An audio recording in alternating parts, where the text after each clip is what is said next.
अस्सलाम वालेकुम everyone, hope you are doing well. आज के इस वीडियो में मैं आपके साथ एडवर्टाइजमेंट नंबर 13 के थ्रू जो कोऑपरेटिव डिपार्टमेंट में पोस्ट आई थी वो आपके साथ डिस्कस करूंगा। सबसे पहले मैं आपको बताऊंगा कि इसमें टोटल पोस्ट कितनी है, उसके बाद कौन कौन एलिजिबल है, और देन मैं आपको बताऊंगा कि इसका सिलेबस क्या है, और एंड में मैं आपको अप्लाई का तरीका भी बताऊँगा। तो एंड तक वीडियो आप लाजमी देखिएगा। तो चलें स्टार्ट करते हैं। इसमें बेसिकली दो तरह की पोस्ट आई हुई है। एक है लेडी असिस्टेंट की, और उसकी टोटल पोस्ट है सिर्फ एक है।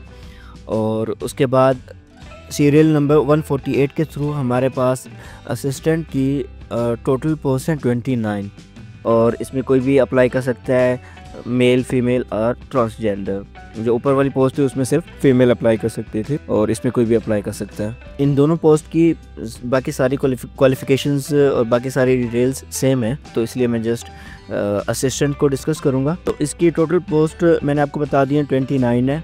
ओपन मेरिट पे जो ओपन मेरिट की पोस्ट है वो 26 है, और कोटा इसका है 2 पोस्ट है कोटे पे, और माइनॉरिटी का एक है, माइनॉरिटी कोटे की एक पोस्ट है। और इसका स्केल जो है बेसिक स्केल होगा वो 17, और ये रेगुलर बेस पे होगी। अब हम इसकी देख लेते हैं कि क्वालिफ़िकेशन क्या है, कौन कौन इसके लिए एलिजिबल है। तो क्वालिफ़िकेशन में सबसे पहले हमारे पास बैचलर डिग्री की डिमांड है, और उसमें कम से कम 2nd डिवीज़न हो, और वो डिग्री जिस भी यूनिवर्सिटी से हो वो यूनिवर्सिटी HEC से रिकॉग्नाइज्ड हो। और उसके बाद एक और शर्त है इसमें कंप्यूटर लिटरेट की, कि कंप्यूटर का बेसिक नॉलेज भी होना चाहिए कि उसका यूज़ कैसे होना है। अब देखते हैं कि इसकी एज क्वालिफ़िकेशन क्या है, कि कितनी एज होनी चाहिए मेल और फीमेल दोनों के लिए। मेल के लिए एज रिक्वायरमेंट है 33 ईयर, 21 to 28 है बेसिक, और 5 ईयर का रिलैक्सेशन है। और फीमेल के लिए है 21 to 28, और इसके लिए 8 ईयर का रिलैक्सेशन है, और इसकी एज है 36।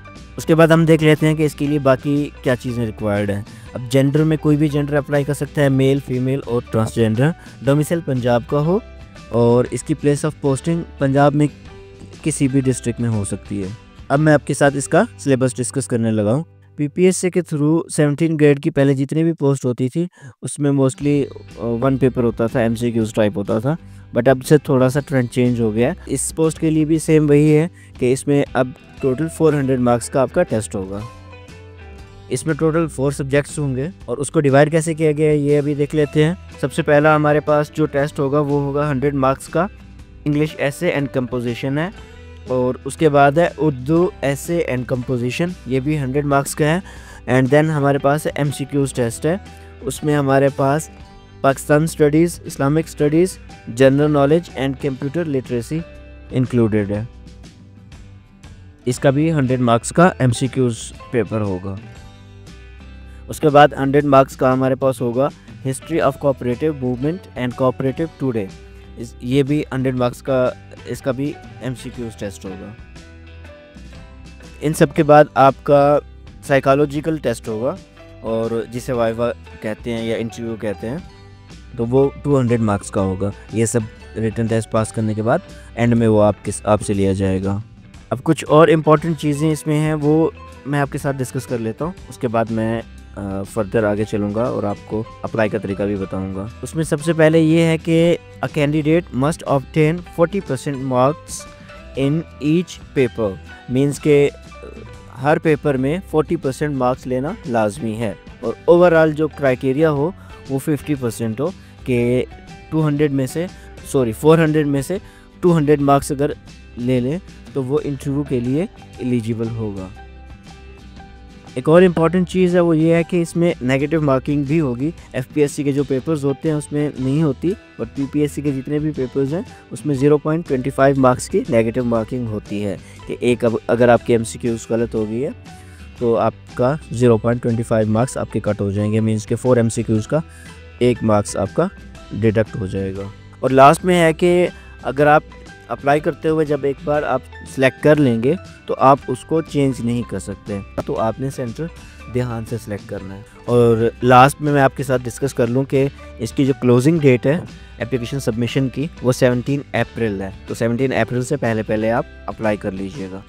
आप लास्ट डेट के लिए वेट ना कीजिएगा, क्योंकि वेबसाइट पे ट्रैफिक जब ज़्यादा हो जाती है तो कोई भी इशू आपको फेस करना पड़ सकता है। तो लास्ट डेट से पहले अप्लाई कीजिएगा। अब मैं आपको बताऊंगा कि आप इसके लिए ऑनलाइन अप्लाई कैसे कर सकते हैं। तो ऑनलाइन अप्लाई करने के लिए आपने एफपीएससी की ऑफिशियल वेबसाइट पे चले जाना है।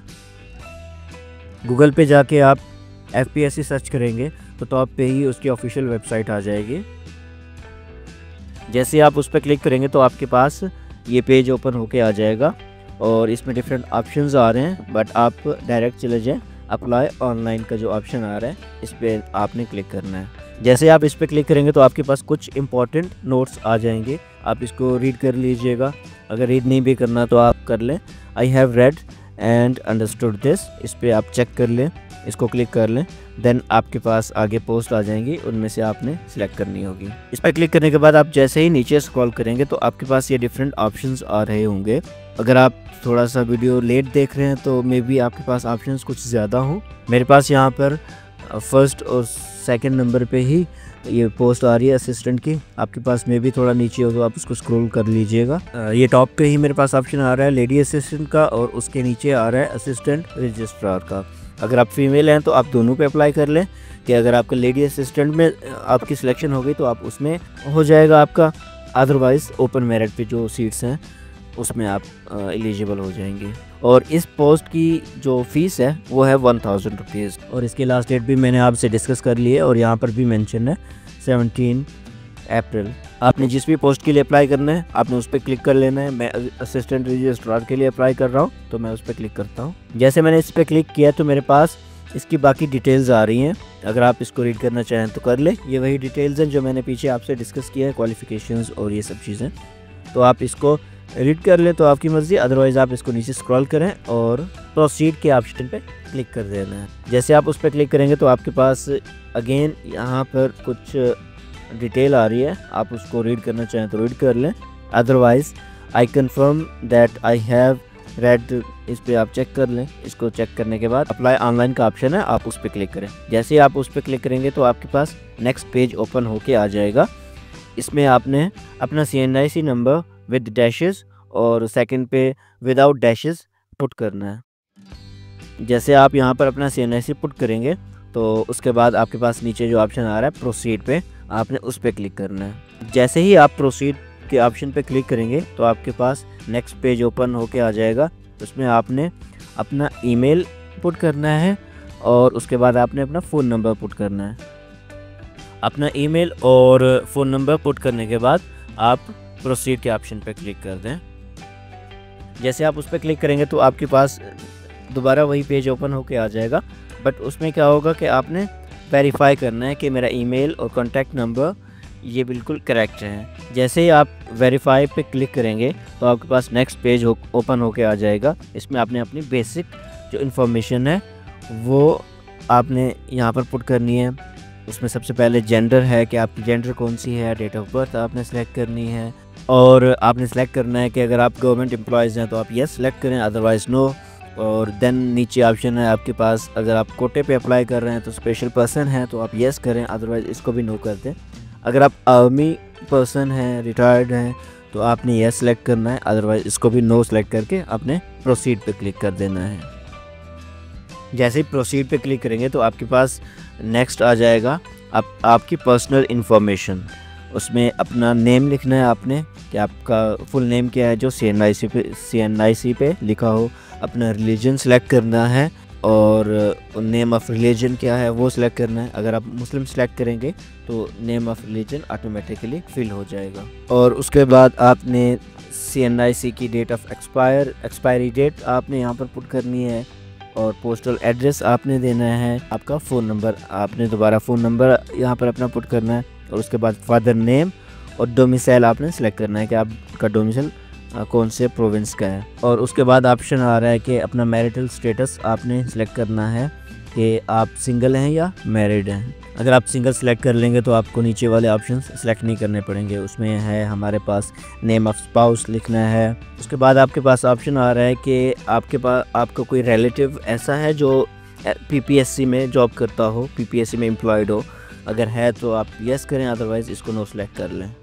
देन ऑप्शन आ रहा है कि क्या आप पहले किसी गवर्नमेंट बॉडी से रिजेक्ट हो चुके हैं, मीन्स आपने कहीं पर अप्लाई किया और वहाँ से रिजेक्शन हुई हो। उसके बाद हमारे पास ऑप्शन आ रहा है कि आप पे कभी कोई केस तो नहीं हुआ। अगर केस हुआ है तो उसकी रीज़न आपसे इंटरव्यू में पूछी जाएंगी, डिटेल्स पूछी जाएंगी कि क्यों हुआ था, कैसे हुआ था। देन नीचे ऑप्शन आ रहा है कि आप पे कोई क्रिमिनल ट्रायल तो नहीं चल रहा। अगर क्रिमिनल कोई ट्रायल चल रहा है तो आप येस करें, अदरवाइज़ नो करें। उसके बाद ये नीचे कुछ ऑप्शंस आ रहे हैं। देन हमारे पास मेडिकल इशू आ रहा है कि अगर आपको कोई मेडिकल इशू है तो वो आप यहाँ पर सेलेक्ट करें। और उसके बाद यहाँ पर हमारे पास ऑप्शन आ रहा है कि आपने इस पोस्ट के लिए कितनी बार अप्लाई किया है। अगर फ़र्स्ट टाइम अप्लाई कर रहे हैं तो आप 0 सेलेक्ट करें, अदरवाइज़ अगर आपने पहले अप्लाई किया है इस पोस्ट के लिए तो 1 और 2 जितनी बार आपने अप्लाई किया और रिजेक्शन हुई है तो उसी हिसाब से इसको सिलेक्ट कर लें। देन लास्ट में आपने अपना एग्ज़ामिनेशन सेंटर चूज़ करना है कि आप कौन सा सेंटर चूज़ करना चाहते हैं। ये आप ध्यान से कीजिएगा क्योंकि आप बाद में इसको चेंज नहीं कर सकेंगे। एग्ज़ामिनेशन सेंटर चूज़ करने के बाद आप सेव इन्फॉर्मेशन पे क्लिक कर दें। ये सेव करने के बाद आपकी जो एजुकेशन क्वालिफ़िकेशन है आपने वो पुट करनी होगी और देन आपका अप्लाई हो जाएगा। यहाँ तक अगर आपको कोई भी इशू आ रहा है या इसके बाद भी कोई इशू आता है तो आप कमेंट सेक्शन में पूछ सकते हैं। बट ये ध्यान कीजिएगा कि आप कमेंट जब भी कोई आपने कुछ पूछना हो तो आप न्यू कमेंट करें। कमेंट के ऊपर जब कमेंट किया जाता है तो उसका नोटिफिकेशन नहीं आता और लेट रिप्लाई होता है, तो इसलिए आप न्यू कमेंट, कुछ भी आपने पूछना हो तो आप न्यू कमेंट करके पूछ सकते हैं।